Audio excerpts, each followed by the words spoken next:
মাঠ আছে? হ্যাঁ হ্যাঁ? হ্যাঁ। তুই কোথায় আসছিস ঘুরতে? হ্যাঁ? কোথায় আসছিস ঘুরতে? ঘুরতে? হুম? কেমন লাগলো? পুকুরে। খুবই সুন্দর। কি আছে এখানে?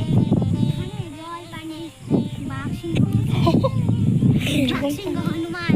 হনুমান? হ্যাঁ। মুরগি আছে। মুরগি আছে? মুরগির চিকেন করে খাবো। তাই? হ্যাঁ।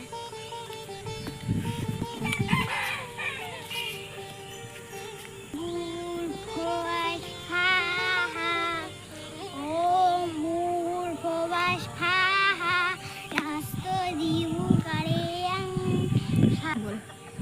তুমি কেমন আছো? তুমি কি ভালো আছো? ভাই কেমন আছো? তুমি কি ভালো আছো? কথা কও না কেন তুমি যে রাগ করেছো? ভাই কেমন আছো?